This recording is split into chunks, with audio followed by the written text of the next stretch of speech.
Саламатсыздар ма, құрметті отандастар. Здравствуйте, уважаемые соотечественники. Вчера произошли различные события, я коротко это описывал в посте. И сегодня я хотел бы в прямом эфире более подробно рассказать, какие события сейчас развиваются.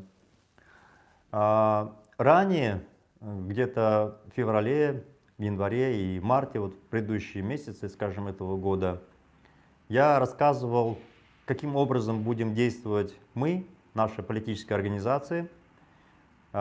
И второе, что будет делать режим. Тогда я озвучивал, что фактически режим будет стараться меня нейтрализовать. Наша задача быстро создавать определенное количество ячеек, 4000. После того, как они будут созданы, в каждой ячейке в среднем 5 человек, это 20 тысяч человек, которые будут являться фактически организаторами и лидерами протеста. Параллельно я говорил, что я занимаюсь организацией санкций против Касым-Жомарта Токаева, потом добавился президент Кыргызстана Жапаров, ну и в списке там Кулебаев, Тасмагамбетов и ряд других лиц, против которых мы добиваемся санкций на Западе. Вот, собственно, вот эти две линии, то, что мы должны делать, создавать ячейки и добиваться введения санкций против политической верхушки Казахстана за поддержку и помощь Путину, который напал на Украину. С другой стороны, я озвучивал, что режим, понимая, что наши действия будут очень болезненными, которые, по сути дела, приведут к падению режима, они будут продолжать атаковать меня здесь, во Франции, разным путем, вплоть до убийства. Я ранее говорил, что в декабре 2002 года Касым-Жомарт Токаев приехал во Францию и подписал соглашение на миллиарды долларов.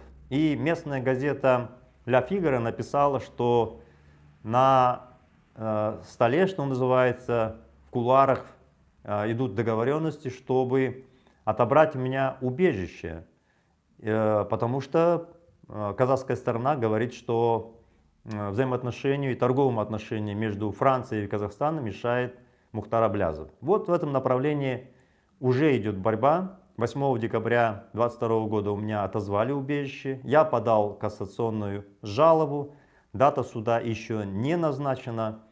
И 30 июня я неожиданно получил от префектуры полиции предписание, чтобы я покинул Францию в течение 30 дней. 14 июля я подал протест, и 6 сентября должен был состояться суд, который отложили на 17 октября. И, конечно, я ждал, что сейчас еще какое-то действие будет против меня, и оно произошло. Вчера меня позвали к следственному судье. Это второе дело, по которому я объявил сборы в размере 15 миллионов тенге для того, чтобы бороться против сфабрикованных обвинений Казахстана. Я уже ранее говорил, что это же дело казахский БТА-банк при поддержке Токаева отправили еще буквально несколько лет назад в Германию. Это дело полежало 1,5 года, где-то минимум. И прокуратура города Мюнхена, Германии, отказала в возбуждении дела против меня, заявив, что это дело сфабрикованное. Там различные свидетели, большая группа свидетелей, находящие в разных странах, абсолютно идентичный, одинаковый текст, всеми написан, только подписи разные. То есть прокуратура Мюнхена сразу разобралась, изучив это дело, без моего влияния. Меня даже не извещали, каким образом идет изучение дела. В общем, дело в Германии закрыли. Теперь это дело Казахстан перекинул во Францию. И вот после того, как подписали эти контракты, вот, собственно, началась атака против меня по этому делу, которое, по сути дела, Германия отказала. И вот по этому делу было решение суда, что я должен внести 500 тысяч евро залога. Это как обеспечение этого иска, и что я не покину Францию, пока будут идти споры. Я выиграл суд, подал в суд, где потребовал это дело закрыть. И выиграл апелляционный суд. Прокуратура Парижа совместно с БТА банком, моим бывшим БТА банком, подали кассационную жалобу в суд Парижа.